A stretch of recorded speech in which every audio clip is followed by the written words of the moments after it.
एक नई दुनिया बन रही है और इस नई दुनिया का जन्म हो रहा है पश्चिम एशिया के जलते हुए रेगिस्तानों में।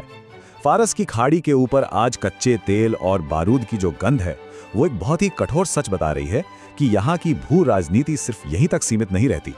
ये वो चीज है जो पूरी दुनिया की धमनियों में बहने वाले खून को यानी कि ऊर्जा को कंट्रोल करती है। इतिहास का एक नया बहुत ही महत्वपूर्ण अध्याय लिखा जा रहा है और पूरी दुनिया ने अपनी सांसें रोक रखी हैं। इसका मतलब क्या है? इसका मतलब है कि जो लड़ाई पहले पर्दे के पीछे लड़ी जाती थी, जहां गुप्त ऑपरेशन होते थे, प्रॉक्सी वॉर होते थे, वो अब पूरी तरह से खुल के आमने सामने लड़ी जा रही है। और इस आग ने वैश्विक अर्थव्यवस्था, हमारी ऊर्जा सुरक्षा और दुनिया के सैन्य गठबंधनों के भविष्य को अपनी लपटों में ले लिया है। इस भयानक अराजकता के बीच हम देख रहे हैं कि कुछ देश दबाव में बिखर रहे हैं, टूट रहे हैं, जबकि कुछ दूसरे, और उनमें सबसे खास तौर पर भारत, इस उथल-पुथल से भरी दुनिया में एक मजबूत अडिग स्तंभ की तरह उभर रहा है।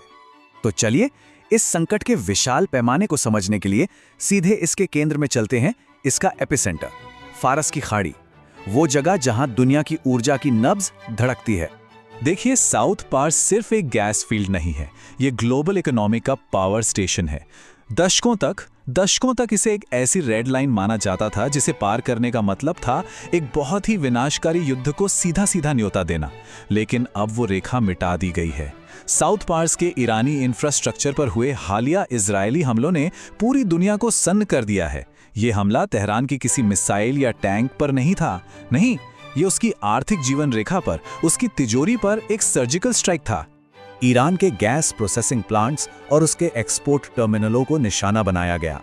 लक्ष्य बिल्कुल साफ था, ईरान के उस विशाल रेवेन्यू को खत्म करना, उस पैसे को बंद करना जो लेबनान से लेकर यमन तक फैले उसके प्रॉक्सी नेटवर्क्स को जिंदा रखता है। लेकिन जब इतने बड़े पैमाने पर हमला होता है तो उसका असर वहीं तक नहीं रुकता। ये एक ऐसे खतरे को जन्म देता है जो पूरे ग्लोबल ट्रेड को ठप कर सकता है। हुर्मुज़ जलडमरू मध्य की नाकाबंदी। ये जो छोटा सा संकरा सा पानी का रास्ता है, ये असल में वैश्विक अर्थव्यवस्था का सबसे महत्वपूर्ण चोक पॉइंट है। इसकी अहमियत इतनी है कि साउथ पार्स पर हमले के जवाब में ईरान इसकी पूरी नाकाबंदी कर सकता है और सिर्फ इस आशंका ने ही दुनिया के एनर्जी मार्केट्स में भूचाल ला दिया है। जरा इस आंकड़े पर गौर कीजिए। दुनिया भर में जितना भी तेल इस्तेमाल होता है उसका 5वां हिस्सा यानी 20% इसी एक पतली सी पट्टी से होकर गुजरता है। अब सोचिए, अगर इस रास्ते में कोई भी रुकावट आती है तो इसका मतलब ग्लोबल इकोनॉमी के लिए एक ऐसा झटका होगा जिससे उभरने में शायद सालों लग जाएंगे। शिपिंग का बीमा आसमान छू रहा है, सप्लाई चेन्स टूटने की कगार पर हैं। इस एनर्जी वॉर के झटके अब पूरी दुनिया में महसूस किए जा रहे हैं। हो सकता है बम पश्चिम एशिया में गिर रहे हों, लेकिन इसकी जो आर्थिक सुनामी है वो हिंद महासागर के तटों से टकरा रही है। जिस ईंधन संकट की, जिस ऑयल क्राइसिस की सिर्फ भविष्यवाणियां हो रही थीं, वो अब एक कड़वी हकीकत बन चुका है। और इसका सबसे पहला शिकार कौन बन रहा है? वो देश जिनकी अर्थव्यवस्थाएं कमजोर हैं, जो भारी कर्ज पर निर्भर हैं। श्रीलंका को देखिए, जो अभी अभी अपने इतिहास के सबसे बुरे आर्थिक संकट से बाहर निकला ही था, वो फिर से अंधेरे में डूब गया है। इंपोर्टेड फ्यूल की कीमतें उसका सारा फॉरेन रिजर्व खत्म कर रही हैं। बांग्लादेश में देश की आर्थिक रीढ़, वहां का टेक्सटाइल उद्योग ऊर्जा की कमी के कारण दम तोड़ रहा है। हजारों मील दूर लड़े जा रहे एक युद्ध ने इन देशों को घुटनों पर ला दिया है। लेकिन इस क्षेत्रीय तबाही के बीच एक देश एक अभेद्य किले की तरह खड़ा है, और वो है भारत। ये कोई किस्मत की बात नहीं है, ये नतीजा है दशकों की रणनीतिक दूरदर्शिता का। ऊर्जा के लिए किसी एक देश पर निर्भर न रहना, अपने सोर्सेस को डाइवर्सिफाई करना, देश के अंदर ही सौर और पवन ऊर्जा में भारी निवेश करना, और सबसे जरूरी, किसी एक गुट पर निर्भर हुए बिना अपनी स्वतंत्र विदेश नीति बनाए रखना। इन्हीं कदमों ने आज भारत को इस वैश्विक तूफान से बचाया है। और आज नई दिल्ली न केवल अपने 140 करोड़ नागरिकों की रक्षा कर रही है, बल्कि अपने पड़ोसियों को फ्यूल और क्रेडिट लाइन देकर उन्हें डहने से भी बचा रही है। ये नए भारत की असली ताकत का प्रदर्शन है। लेकिन ये लड़ाई सिर्फ तेल और गैस की नहीं है। ये समझने के लिए कि हम यहाँ तक पहुँचे कैसे, हमें ईरान की सीमाओं के अंदर झांकना होगा। वहाँ एक खामोश आंतरिक भूचाल चल रहा है जिसे समझना बहुत जरूरी है। असल में तेहरान एक साथ दो युद्ध लड़ रहा है, एक बाहरी दुश्मनों से और दूसरा सत्ता के लिए अपने ही घर के अंदर। सभी की निगाहें सुप्रीम लीडर के बेटे मोजतबा खामेनेई पर हैं। वो पर्दे के पीछे से इस्लामिक रेवोल्यूशनरी गार्ड कॉर्प्स यानी IRGC और नोपो जैसी एलीट स्पेशल फोर्सेस पर अपनी पकड़ मजबूत कर रहा है, ताकि जब सत्ता बदलने का वक्त आए तो उसे कोई चुनौती ना दे सके। ईरान को लगता था कि वो सुरक्षित है। उसे अपनी चीन में बनी HQ-9B एयर डिफेंस सिस्टम पर बहुत भरोसा था। इसे एक ऐसी ढाल माना जाता था जिसे कोई तोड़ नहीं सकता। लेकिन हाल के हमलों ने इस भ्रम को, इस घमंड को चकनाचूर कर दिया। ये दुनिया के सामने एक क्रूर प्रदर्शन था कि कैसे आज की अगली पीढ़ी की इलेक्ट्रॉनिक वॉरफेयर किसी भी एडवांस से एडवांस हार्डवेयर को बेकार कर सकती है। तो ये हुआ कैसे? ये किसी हॉलीवुड एक्शन फिल्म की स्क्रिप्ट जैसा है। असली हमलावर फाइटर जेट्स के पहुंचने से बहुत पहले साइबर अटैक्स और इलेक्ट्रॉनिक जैमिंग ने HQ-9B के रडारों को अंधा कर दिया। इसके बाद स्टेल्थ फाइटर जेट्स ने उन्हीं ब्लाइंड स्पॉट्स का फायदा उठाते हुए उड़ान भरी, और जब तक ईरानी सिस्टम को कुछ समझ आता तब तक उन पर नकली टारगेट्स का एक पूरा झुंड छोड़ दिया गया। सिस्टम कंफ्यूज हो गया और असली हमलावरों ने आसानी से अपने लक्ष्य को भेद दिया। अब देखिए, ये लड़ाई सिर्फ आसमान में नहीं है, ये जमीन पर भी लड़ी जा रही है। अमेरिका ने ईरान की पश्चिमी सीमा पर कुर्द लड़ाकों को हथियार देकर IRGC के लिए एक ऐसा नासूर पैदा कर दिया है जो लगातार रिश्ता रहेगा। अब ईरान को अपने जरूरी रिसोर्सेज एक थका देने वाले काउंटर इंसर्जेंसी ऑपरेशन में झोंकने पड़ रहे हैं, जिससे दूसरे मोर्चों पर उसकी ताकत कम हो रही है। और इस पूरे कॉम्प्लेक्स समीकरण में एक ऐसे प्लेयर की एंट्री होती है जिसके बारे में किसी ने सोचा भी नहीं था। सवाल यह है कि क्या यूरोप का युद्ध अब एशिया के दरवाजे पर दस्तक दे रहा है?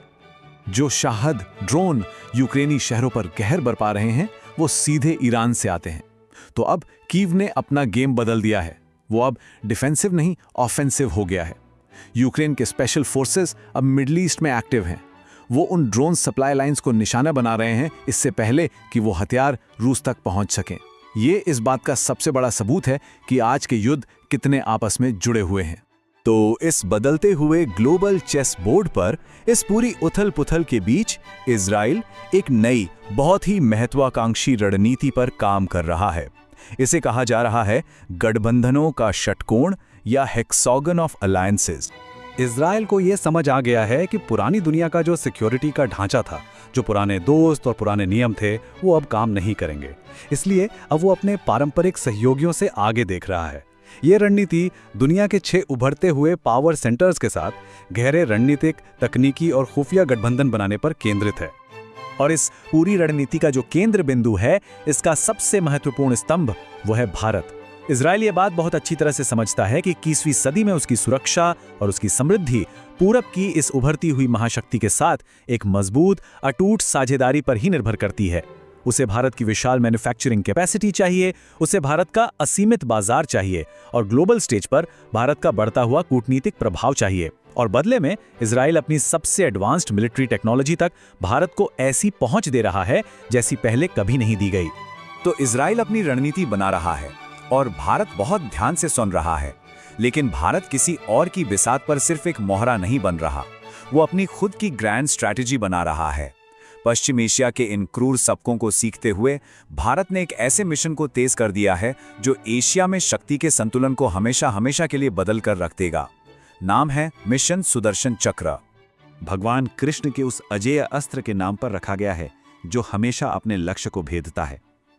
मिशन सुदर्शन चक्र भारत की पूरी एयर डिफेंस कमांड का एकीकरण और आधुनिकीकरण है।